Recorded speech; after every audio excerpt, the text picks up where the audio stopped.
예, 안녕하십니까. 이 시간에는 제9강 10강 2차 함수의 최대 최소 그리고 그 활용에 대한 핵심 요약 정리 시간입니다. 여러분들 수능 시험에서 해년마다 반드시 출제되어지는 영역이 몇 군데가 있습니다. 자, 그 중에서 가장 대표적인 게 바로 맞아요. 최대값, 최소값을 구하시오라고 하는 문제거든요. 자, 그런데 최대값, 최소값을 구할 때 쓰는 도구가 크게 두 가지로 나눠집니다. 자, 그 중에 하나는 바로 부등식, 그리고 또 하나는 바로 함수의 그래프의 꼴을 가지고 판단을 합니다. 자, 그런데 이 시간에는 바로 여러분들이 중학교 때도 배웠었던 2차 함수의 그래프를 가지고 최대값하고 최소값을 판단하는 것. 자, 그것을 다시 한번 복습해 보시고, 그리고 그 부분을 조금 더 확장을 하고, 그리고 또 활용하는 부분까지 공부를 해보겠습니다. 자, 먼저 여러분들 2차 함수가 주어졌고요. 그 다음에 이 꼴 뭐라고 했죠? 예, 맞아요. 완전 제곱식의 꼴. 2차 함수에서 2차식 부분을 완전 제곱식의 꼴로 고쳤다라고 하는 것은 바로 맞습니다. 대칭축의 위치와 그 다음에 꼭지점의 위치를 찾기 위함이죠. 자, 최고창에서 양수일 때, 음수일 때, 아래로 볼록, 위로 볼록. 자, 아래로 볼록일 때는 자, 대응되는 함수값은 바로 Q에서부터, 이 Q가 바로 뭐예요? 꼭지점의 위치죠. Q에서부터 자, 함수값이 맞아요. Q보다 더 큰 값들이 계속 대응이 되죠. 그러니까 이 중에서 가장 작은 값은 우리가 선택할 수 있겠네요. 자, 이걸 바로 우리가 최소값이라고 하죠. 그리고 자, 최고창에서 음수일 때는 위로 볼록하죠. 자, 이때도 마찬가지. 자, 대응되는 함수값들은 자, 이 경우에서는 Q보다 더 작은 값들이 대응이 되네요. 그러니까 이 값보다는 더 큰 값이 함수값이 존재하지 않죠. 자, 그래서 여기는 최대값이 Q라고 할 수 있겠네요. 자, 이처럼 여러분들이 중학교 3학년 때 배웠던 2차 함수의 최대값, 최소값 그래프에서 판단하는 것은 바로 자, 정의역 전체 범위 그 함수의, 즉 실수 전체 범위에서 판단하신 겁니다. 그리고 그 결과는 반드시 어디에서? 바로 꼭지점에서 최대 또는 최소를 가졌습니다. 자, 이 내용을 여러분들이 중학교 3학년 때 배우셨어요. 자, 그런데 이제 고등학교 때는 마찬가지. 자, 똑같은 2차식에서 이번에는 범위를 제한하고 싶다는 이야기입니다. 자, 알파 값에서 베타 값까지. 자, 이 P는 바로 대칭축의 위치죠. 자, 그래서 여기도 두 가지로 나눠서 자, 최고창에서 양수일 때, 음수일 때, 즉 위로 볼록, 아래로 볼록이죠. 자, 먼저 체크해 봅시다. 자, 그런데 이 구간에서 이걸 구간이라고 그러죠. 구간에서 등호가 들어가 있어. 그러면 이 경우에는 맞아요. 경계값을 포함을 하죠. 그래서 이것을 우리가 닫힌 구간이라고 합니다. 기억해 두시면 좋습니다. 자, 그런데 이 닫힌 구간에서는 자, x값이 그러니까 알파에서부터 베타까지만 자, 대응된 함수값을 판단하겠다는 이야기죠. 자, 그러면 여러분들 그래프에서 보시다시피 자, 한계가 정해지죠. F알파, 알파에서 함수값, 베타에서 함수값. 자, 이 안에서 결정이 되겠네요. 뭐가요? 최대 최소가.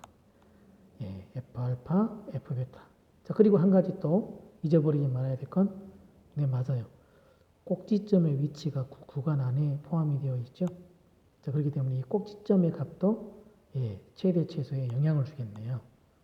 자, 그래서 이 세 개의 값 중에서 그래프를 보시고 가장 큰 값이 당연히 최대값, 가장 작은 값이 최소값.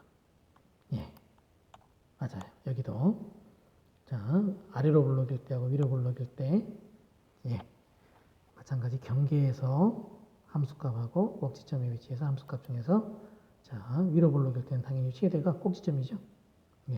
최소는 F베타가 더 작네요. 자, 이렇게 판단하는 거. 중학교 때는 실수 전체에서 판단했지만은 자 이제는 제한된 범위에서도 판단을 해보고 싶다라고 하는 겁니다. 자 그런데 자 우리가 생각할 수 있는 꼴은 이 꼴만 있는 거 아니죠? 맞아요.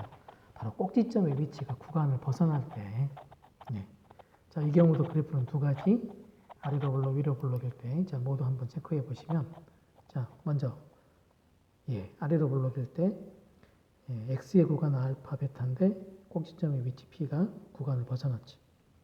자, 마찬가지 이 경우도 꼭지점의 위치가 벗어났네요. 자, 이럴 때는 꼭지점의 위치가 벗어났기 때문에 꼭지점에서는 최대 최소가 될 수가 당연히 없겠죠. 그러면 우리가 두 가지의 값만 확인하면 된다는 이야기죠. 바로 경계에서 함수값. 이 두 가지 중에서 제일 큰 게 최대, 제일 작은 게 맞아요. 최소값이 됩니다. 더 간단해진 것 같네요. 오히려. 자, 그래프가 또, 자, 이런 꼴도 생각할 수 있겠죠. 아까는 꼭지점의 위치가, 맞아요.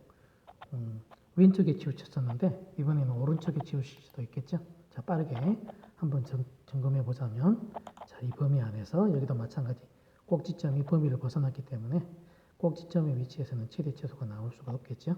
자, 그래서 양쪽 경계의 값 중에서 여기도 마찬가지 큰 값, 작은 값이 최대 최소가 되겠죠. 자, 이 내용입니다. 자, 다시 한번 자, 정리해 볼게요. 자, 우리가 2차 함수 자, 최대 최소를 구하시오라고 하게 되면 먼저 완전 제곱식에서부터 시작을 해야 되겠죠. 그 이유는 맞아요. 최대 최소 값이 꼭지점의 위치가 포함이 될 가능성이 크기 때문에 그러거든요. 자, 그래서 자, 꼭지점의 위치를 찾고 자, 그다음에 이제 범위를 봐야죠. 그 이유는 맞습니다. 그 꼭지점의 x좌표의 위치가 범위에 포함이 되는가 안 되는 걸 체크해야 되죠. 그래서 만약에 포함이 될 거면은 반드시 꼭지점의 위치가 위로 볼록이든 아래로 볼록이든 최대 최소에 반드시 어느 한 부분에 포함이 되죠. 자, 그래서 그 그래프를 보고 경계 값하고 꼭지점의 위치 세 개의 값 중에서 반드시 최대 최소를 갖게 되어 있습니다. 포함이 되지 않았을 때는 자, 방금 전에 확인했죠, 우리가? 꼭지점의 위치는 벗어나니까 맞아요. 경계의 위치의 값 중에서 가장 큰 게 최대, 가장 작은 게 최소. 자, 그런데 우리가 생각하고 넘어갈 게 하나가 또 있네요.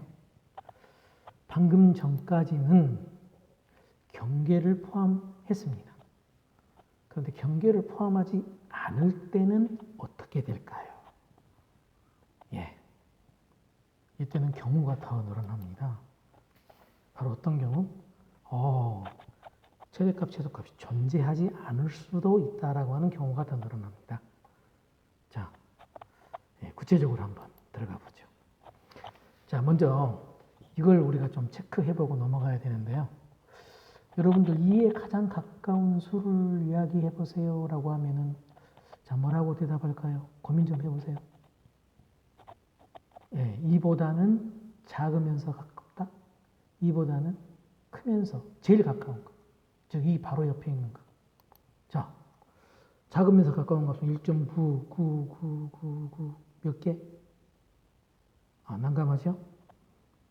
우리가 확정지어서 이야기할 수가 없네요. 이거 문제가 있는데요. 그럼 이보다 크면서는 2.00000000 작게 해야 되니까 1. 여기다 0을 몇 개 쓸 건데 하면 또 난감하죠? 자, 이 이야기입니다. 이걸 좀 이해를 하셔야 되거든요. 경계를 포함하지 않은 상태에서 2에 가장 가까운 값, 작으면서, 크면서 가장 가까운 값을 안타깝게도 지금 상황에서는 확정지어서 이야기할 수가 없다는 이야기입니다. 바로 이것 때문에 생기는 현상입니다. 자, 우리가 제한된 범위가 알파에서부터 베타인데, 자, 그래프를 보니까요. 비어있죠? 자, 이걸, 아까는 경계 포함한 것은 무슨 구간? 닫힌 구간. 여기는 경계를 포함하지 않는 거, 열린 구간. 자, 기억해 두시면 좋아요. 자, 열린 구간에서 한번 생각해 봅시다. 자, 범위는 알파에서부터 베타인데, 예, 마찬가지. 꼭지점의 위치가 구간 안에 들어가니까 최소는 결정할 수 있죠. 함수값이 요 값보다는 더 작은 건 존재하지가 않겠네요. 그렇죠? 예. 그럼 이번에는 위로 볼록. 자, 위로 볼록일 때도 자, 구간 알파 베타 꼭지점의 위치가 구간 안에 들어가니까 오호. 자, 최대값의 위치는 자, 함수값이 이값보다 더 큰 건 없겠네요. 자, 최대 최소가 존재했죠. 어디에서? 꼭지점에서. 꼭지점이 구간 안에 들어가니까. 자, 그런데 자, 이제 여기에서 최대값, 여기서 최소값은 어떻게 해? 자, 여기 최대값, 최대값 베타야, 베타에서 함수값 f 베타. 그런데 여기가 맞아요. 분기가 포함이 안 되거든. 그럼 방금처럼 f 베타라고 하는 함수값에 가장 가까운 값을 우리가 예, 분명히 있긴 한데 우리가 이야기를 확정지어서 할 수가 없다. 예, 여기도 마찬가지. 예, f 알파가 지금 자 함수값이 f 알파에 가까운 쪽이 작겠죠.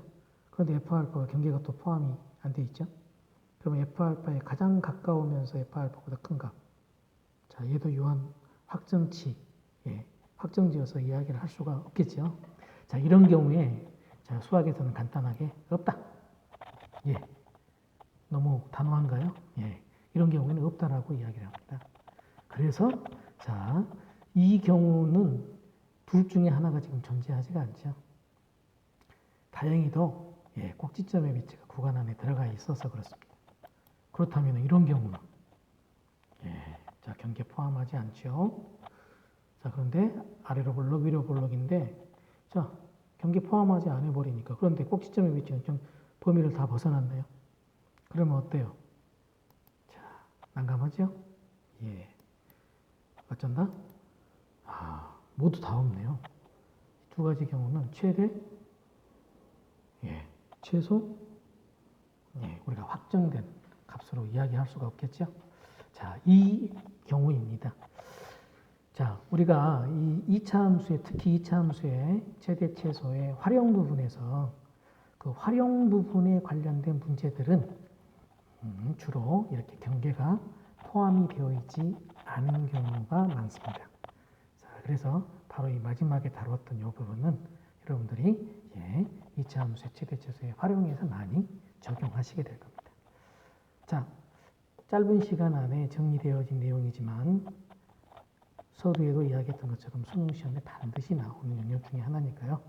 여러분들 반드시 정리가 잘 되어 있어야 되겠습니다. 자, 여기까지 마치겠습니다. 감사합니다.